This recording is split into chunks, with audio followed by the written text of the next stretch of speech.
Olá, tudo bem? Bem-vindo ao canal Viver de Renda. Se inscreva no canal, deixe seu like e compartilhe com os amigos. Nos acompanhe também no Instagram Viver de Renda Canal e no nosso novo canal aqui no YouTube, o Café com Ações. Eu sou Clóvis Faleiro, formado em administração, consultor empresarial e invisto na Bolsa desde 2006. Criei o Viver de Renda em julho do ano passado para compartilhar com vocês um pouco da minha história, da minha trajetória. Aqui a gente não faz análise nem recomendação de ações, mas eu procuro passar para vocês as lições que eu aprendi ao longo da minha vida, tanto na parte profissional, enquanto consultor, trabalhando no ambiente corporativo ao longo de 30 anos de vida, né? Prestando serviços para grandes empresas, trabalhando com a alta administração dessas empresas do Brasil, do exterior, prestando serviços para bilionários, grandes investidores e também enquanto investidor na Bolsa. Desde 2006, portanto 15 anos também aí de trajetória enquanto investidor. Então aqui a gente vai compartilhando as experiências, as lições aprendidas, erros e acertos, e espero que seja útil para você o conteúdo. Se for, deixa o like, compartilhe com os amigos e recomende cada vez mais o canal para que a gente possa crescer e atingir mais e mais pessoas. Assim a gente vai ajudando outras pessoas a subir de patamar, né? Não sei se vocês viram, semana passada fiz uma série grande sobre educação financeira, a questão da mudança de mentalidade. Se não assistiram, recomendo que dê uma maratonada. Na verdade, que maratone todos os vídeos, né? Desde julho para cá. Tem umas playlists que eu estou organizando, acesse, tem muito conteúdo, como eu quebrei na bolsa, como eu recuperei, como cheguei no primeiro milhão, no segundo milhão. Leituras sugeridas para as pessoas que querem mais informações, conhecimento, que livros eu recomendo, enfim, como escolher boas empresas para investir. Não faltam assuntos, conteúdos de alta relevância. E na semana passada eu fiz uma série exatamente sobre essa questão que eu julgo de grande relevância, que é a mudança de mindset, mudança de mentalidade. Os ricos pensam diferente, as pessoas de mentalidade rica pensam diferente. Por isso eles têm sucesso, por isso eles chegaram lá. E eles são apenas 5% da população mundial, que são milionários, 5%. Então tem alguma coisa diferente. Os americanos já pesquisaram isso, há uma série de informações disponibilizadas e eu procurei sintetizar um pouco na semana passada. Fiz 2 vídeos por dia falando sobre esse assunto. Vale a pena você consultar para ver o que é que você precisa mudar com relação ao seu pensamento. Bom, estamos fazendo nosso estudo de caso sobre a Oi. E aí já falamos no primeiro vídeo de hoje, do domingo, sobre a relação entre Oi e Infraco, que existe aí uma relação de sócia, de dona, existe uma relação de cliente, existe uma relação de prestadora de serviço. Falamos da Serede, do ritmo de expansão, que é a empreiteira da Oi e que vai prestar serviços em Infraco. E agora estamos falando um pouquinho mais dessa relação que vai existir, e aí, por enquanto, considerando que seja o BTG o vencedor do leilão, né? Falamos da presença do Omigênese, um ativo por si só. Para quem tiver inteligência financeira e pensar igual aos grandes empresários e investidores, que para você ter sucesso você precisa ter essa mentalidade, só o nome do Omigênese já é um grande ativo que está sendo incorporado à Infraco e à Oi, entendeu? Porque a Oi é sócia da Infraco, e se o Omigênese é o CEO do Conselho de Administração, né, o presidente do Conselho de Administração, e talvez acumule no primeiro momento a presidência executiva, o CEO operacional, então nós estamos falando aí de uma grande aquisição para que essa empresa dê certo, para que essa empresa potencialize, ganhe valor e aumente valor. Tudo que a Infraco rentabilizar repercute diretamente na Oi, porque ela tem 42% das ações, na verdade. Então, tudo que repercutir de valorização na Infraco, se a Infraco crescer 5 vezes, esse ganho também vem para a Oi, porque ela é uma das proprietárias da Infraco. É assim que você tem que entender e raciocinar, porque é assim que raciocinam os grandes empresários e investidores. E você precisa dar esse passo à frente, senão você jamais vai ser um investidor de sucesso na Bolsa. Vai ficar sempre do lado dos pequenininhos, dos fraquinhos, que são engolidos pelos grandes investidores, entendeu? Então, nosso intuito aqui é que você dê um passo à frente, que você mude de patamar. Assim você precisa mudar a mentalidade. Então é ótimo o acordo do BTG, é ótima a presença do BTG nessa associação com a Oi. Digo isso desde o ano passado, que é o parceiro ideal que a Oi estava buscando, é o BTG. Desde o ano passado. Ninguém falava sobre isso. E eu falava já no ano passado a respeito desse assunto. que era o grande parceiro que a Oi buscava, era o BTG. E não tem outra, é isso mesmo. E só não entende isso que ainda não abriu a cabecinha, que não conseguiu ainda raciocinar como precisa raciocinar. Não é como o Clóvis quer que raciocine, não. É como você precisa raciocinar para pensar igual os empresários e investidores de grande porte.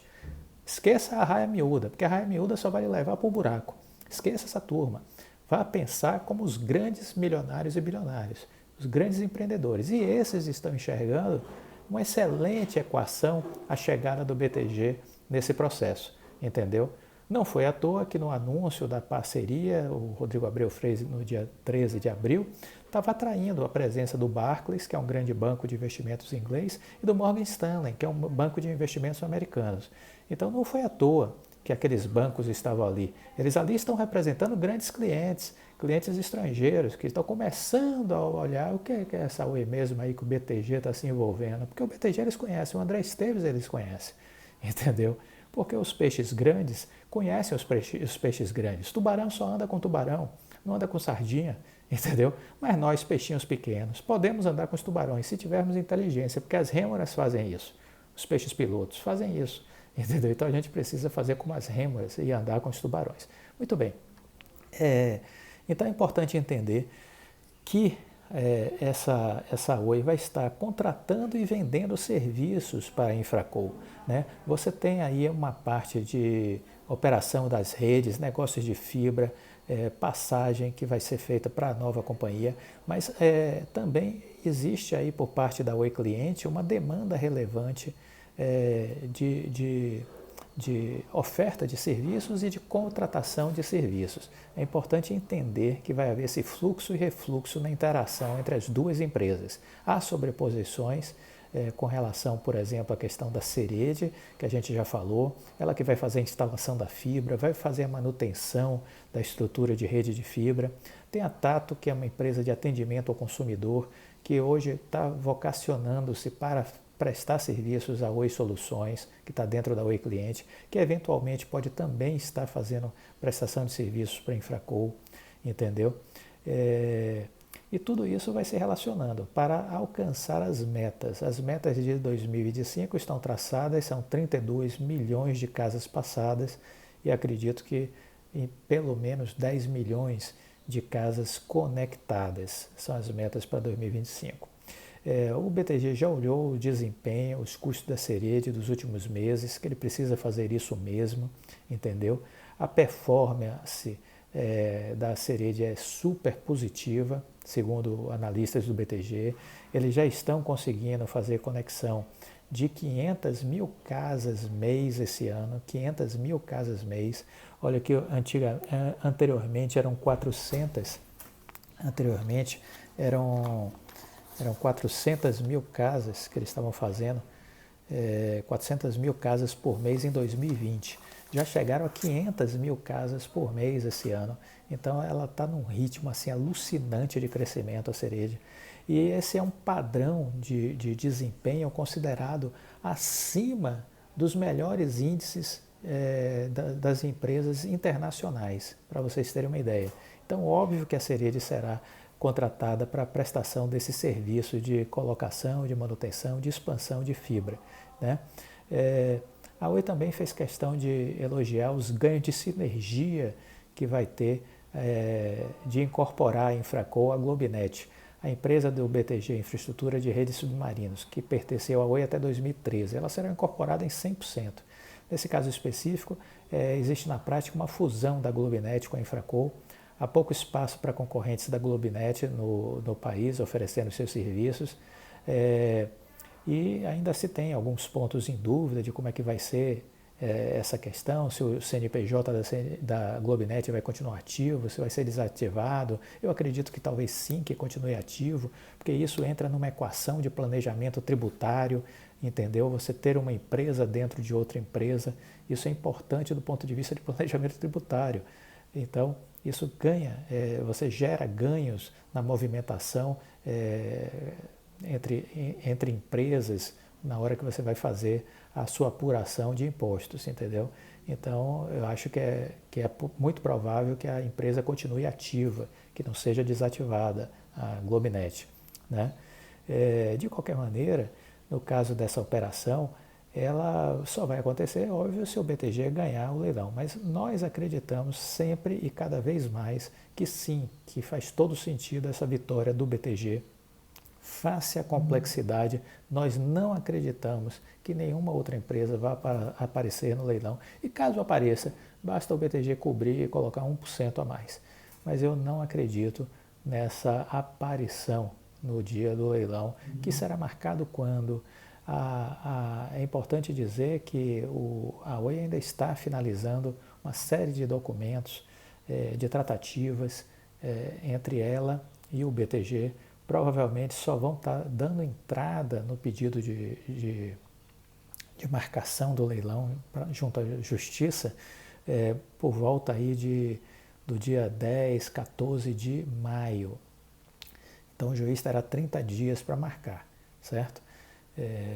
Ele, na certa, obviamente, ele vai se inteirar de todo o processo, a Oi vai ter que explicar muito bem explicadinho o acordo, os seus ganhos, os seus benefícios, entendeu? Para o juiz se convencer de que aquilo é importante, de que aquilo faz sentido, de que aquilo é vantajoso por conta do processo de recuperação judicial, entendeu?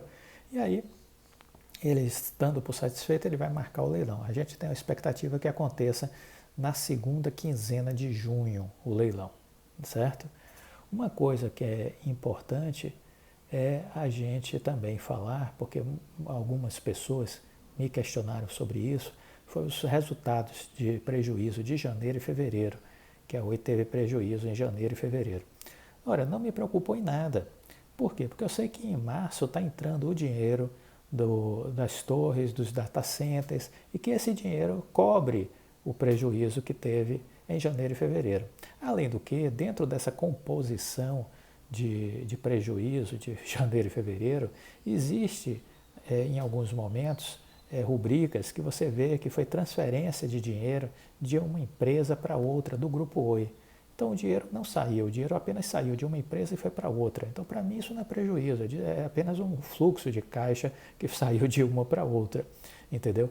Outra coisa é o seguinte, é que uma parte desse prejuízo, entre aspas, é para a realização de investimentos. Investimentos em quê? Em fibra, ou seja, investimentos na empresa do futuro, que é a nova Oi que está saindo aí dessa recuperação judicial. Portanto, não me incomoda o prejuízo. A gente, quando trabalha dentro de empresa, sabe que uma empresa pode ter, eventualmente, um prejuízo em 1 mês, 2 meses, 3 meses, 4 meses, isso é normal. Não tem nada de alarmante nisso aí. O que a gente precisa é acompanhar o fluxo de caixa, ou seja, são os 12 meses. Porque você pode ter prejuízo em janeiro, fevereiro e ter lucro em março, abril, maio, aí tem prejuízo em junho, aí tem lucro de novo em julho, agosto, aí prejuízo em setembro, aí tem de novo outubro, novembro, dezembro e fecha o ano com um saldo de caixa positivo. Entendeu? Porque o total de prejuízos mais o total de lucros ainda assim deu positivo. É isso que me interessa acompanhar. O que é que a Oi está dizendo sobre esse assunto? A Oi está dizendo que o seu projeto de expansão, seu projeto de investimentos não será afetado pelos prejuízos de janeiro e de fevereiro. É a resposta que a Oi deu ao mercado. Eu, como investidor, me dou por satisfeito com isso? Sim, a priori sim, porque a empresa que eu estou escolhendo para investir é porque eu tenho algum nível de confiança no seu CEO, na sua gestão. Então, se ele está dando essa declaração, a priori eu fico calmo, vou acompanhar o próximo mês e eu vou fazendo esse acompanhamento mensal. O que é que eu tenho de informação que também me deixa tranquilo? É que a Ernst Young, que é uma empresa de auditoria independente, consultoria na área de gestão internacional, com credibilidade, entendeu? Que tem um nome a zelar. Ela fez um estudo no ano passado, em 2020, e fez uma projeção de como vai ser o fluxo de caixa da empresa e a geração de lucro da empresa nos próximos anos. E ela afirma que a Oi tem uma projeção de lucro já esse ano, entendeu? A Ernst Young declarou que a Oi voltará ao lucro em 2021. É um laudo financeiro que eles fizeram, demandado pela própria Oi, e eles dizem isso, que a Oi alcançará esse ano um lucro de 224 milhões, foi o que a Ernst Young disse, entendeu? Então eu vou confiar nesse laudo da Ernst Young, sim, porque é uma empresa séria, não é uma empresa de picareta, entendeu? É uma empresa séria. Então, se ela está dizendo, é porque ela olhou o fluxo de caixa da Oi, analisou, estudou e trabalhou com um cenário conservador, que é assim que eles fazem. Quando eles fazem a avaliação de cenário, projeção de fluxo de caixa, eles trabalham com cenários mais conservadores e não com os mais otimistas. Então, se ele está dizendo que vê um lucro em 2021 de 224 milhões, isso já é um sinal positivo. Isso já me satisfaz num primeiro momento, certo? Encerramos esse vídeo, desejo a vocês muita saúde, um domingo bom, um domingo maravilhoso, aproveitem. Estamos aqui já tomando nosso vinhozinho, é uma das bebidas preferidas, né? Eu adoro o café e o vinho, e que tem muita similaridade do ponto de vista de algumas características sensoriais, de produção, que eu fui descobrindo com o tempo. Então, me despeço de vocês nesse momento, mas ainda teremos um segundo vídeo para encerrar o nosso domingo. Fique com Deus e até a próxima. Tchau.